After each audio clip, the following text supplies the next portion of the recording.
And welcome back. Dr. Khadija, can you please elaborate and evaluate for us the status of women in the Arab world in general and specifically in Tunisia and Egypt? After the revolution or before? Before and after, and we Before want and here to do after, yes. a comparison. Was the status of women before, especially of course in Egypt and Tunisia, before the two revolutions, was the status of women better or now, or it has deteriorated? Okay, let me start with Tunisia, my own country. I think that before the revolution and since the 50s, actually, in 56, before our constitution, we had most of women's rights.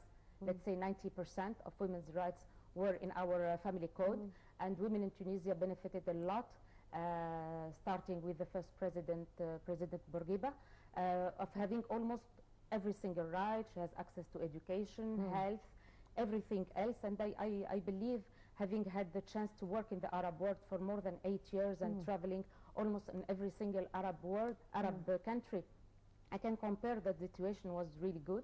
After the revolution, first of all, in the revolution, women were there all over the place, in the streets. Everybody saw them, not only women demonstrating, but the mothers of the martyrs who really gave such a gift for our countries, for our freedom.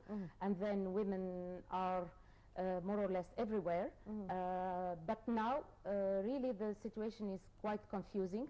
We don't really know what is really going to happen in the constitution and later on in everyday's life regarding women's rights. Are we gaining more rights? Is there any risk that we lose any of the rights?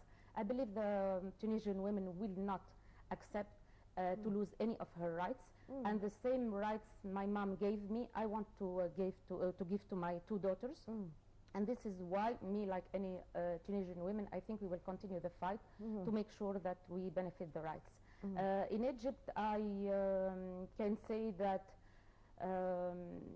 despite the fact that women were also in the streets all over the place, I was here during the revolution, and despite the fact that there are extremely beautiful, competent women in Egypt, I didn't see them later on in a high position, in policy-making position. I am each time, frankly speaking, very much shocked each time when we say, okay, we have some minorities, we need to take care of minorities such as Christian and women. So why always the image that women are minorities? It doesn't make sense for me. We are 50-50%, more or less, in every single country. And what I want to say to men, just ask them this simple question. Imagine we are 50-50%. Imagine as a woman, I will treat you as a minority, and we'll discuss with you whether you have the right few seats, not seats, you have rights, you don't have rights. How would you feel? How would you feel is suddenly, it's hilarious, right? It doesn't make sense. It's exactly what is happening to women. We have to stop treating them as a minority. They are not. But Dr. Khadija, I want to ask you here, is it the problem of men that women are treated that they are a minority, or always we are blaming men, and it might be also the problem of women themselves? They might be a part of the problem. Absolutely, absolutely. I agree with you. The problem is that also lies with women, because I wouldn't say most women, but a big part of women each time, and this is, I think it's a problem of scarcity. There is such a competition on so few positions that each time, most of the women who are on that position, they will never show. Revolutions, both in Egypt and Tunisia. They did. However, I would say too late. And this is, I would say, for men and for women. The revolution should have started 30 years ago, or at least preparing for the revolution, right thing. And here I'm relying on everybody. Like even the retired people should be there, out there, because they are retired, they don't have any problem anymore to continue working, but they should still continue giving to the communities. And of course, all the youth, they need role models. We need role models in the countries. We need really women, and as I said, both in Tunisia and in Egypt, you have extremely powerful and competent, really women. But the fight, it's an everyday fight. It's every single hour, I would say. Dr. Khadija, that would bring me to ask you, how do you evaluate the performance of women in the political lives, both in Egypt and Tunisia, as well as the Arab world as a whole? How do you compare Egypt and Tunisia with the rest of the Arab world regarding the performance of women in the political scene?